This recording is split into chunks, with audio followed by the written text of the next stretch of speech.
Welcome to JTV news. Amadalavalasa TDP కార్యాలయం media సమావేశం నిర్వహించిన టీడీపీ మహిళా నాయకులు.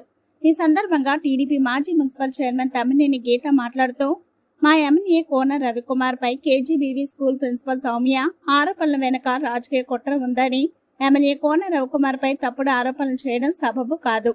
మా ఎమ్మెల్యే ఆడవాళ్లను గౌరవించే వ్యక్తి అని, ఇలాంటి ఆరోపణలు మానుకోకపోతే ఆమెపై తగు చర్యలు తీసుకుంటామని తమ్మినేని గీత అన్నారు. నా తోటి మహిళలకు, వేదిక ముందున్న మీడియా పెద్దలకి, అన్నదమ్ములకి అందరికీ పేరు పేరున కోన రవికుమార్ గారి తరఫున నమస్కారాలు తెలియజేసుకుంటున్నానండి. ఈరోజు ప్రెస్ మీట్కి కారణం ఏంటంటే, ఒక మహిళ ఒక 33 సంవత్సరాల ఎక్స్పీరియన్స్ ఉన్న ఒక ఎమ్మెల్యే గారి మీద తప్పుడు ఆరోపణలు చేస్తుంది. ఆవిడ ఒక దళిత మహిళని అన్నారు. ఆవిడ చేస్తున్న ఉద్యోగము టీచర్ ఉద్యోగం. ఒక ఎమ్మెల్యేతో ఢీకొనే అర్హత ఆవిడకు ఉందా? ఆవిడ ఏం మాట్లాడుతుంది? ఎమ్మెల్యే అన్న తర్వాత ఆయన 3 కేబీజీవీ స్కూల్ని పిలిచి ఆయన ఈరోజు మీటింగ్ పెట్టారంటే 4కి రమ్మంటే 5కి వచ్చిన రోజులు ఉన్నాయి. ఆయనకున్న పరిస్థితులు బట్టి మీటింగ్ లేట్ అవుతుంది. దానికి రాత్రి 11 వరకు ఉంచారు, వీడియో కాల్లు చేశారు అనే అసభ్య మాటలు ఒక ఎమ్మెల్యే గారి మీద మాట్లాడకూడదు. ఈరోజు మేము ఎలక్షన్ చేసాము అంటే రాత్రి 12 వరకు ఆయన వెనక్కి తిరుగున్నాం. ఆయన మహిళలంటే ఎంతో సెక్యూరిటీగా వెళ్ళొచ్చిన రోజులు ఉన్నాయి. అది రవికుమార్ గారికి ఉన్న సంస్కారం. అది ప్రతి మహిళలకి గౌరవించి ఈరోజు ప్రతి మహిళ ఆయన వెనక తిరగలుగుతున్నారు అంటే అది రవికుమార్కి అన్నగారికి ఉన్న క్రెడిట్. అది ప్రతి మహిళను గౌరవించే సంస్కారం కూటమి ప్రభుత్వంకి ఉంది. చంద్రబాబు నాయుడు గారికి కూడా అదే సంస్కారంతో ఇప్పుడు ప్రతి మహిళని గౌరవించి ముందుకు తీసుకెళ్తున్నారు.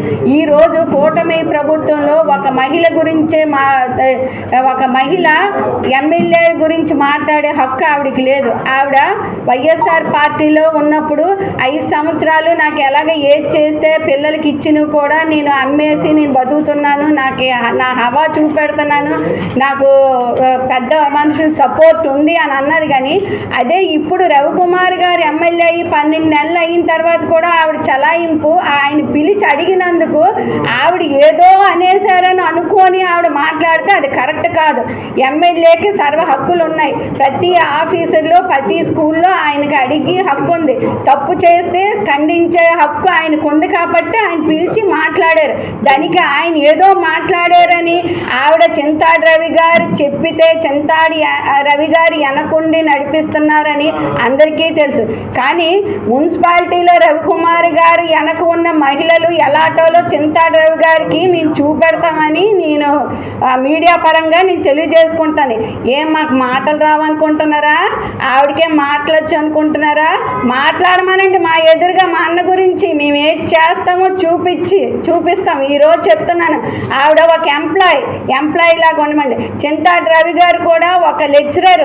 ఆయన లెక్చరర్గా పనిచేసినప్పుడు బాగానే ఉండదు. ఇప్పుడు రాజకీయంగా వచ్చిన తర్వాత పెద్ద రాజకీయం ఆయన చేస్తున్నాడు. కానీ రవికుమారి గారి మీద తప్పుడు ఆరోపణలు చేసి ఢీకొట్టడం అన్నది 25 సంవత్సరాలైనా రవికుమార్ని టచ్ చేయలేరు. నేను ప్రెస్ ముఖంగా నేను అందరికీ వినవించుకుంటున్నాను.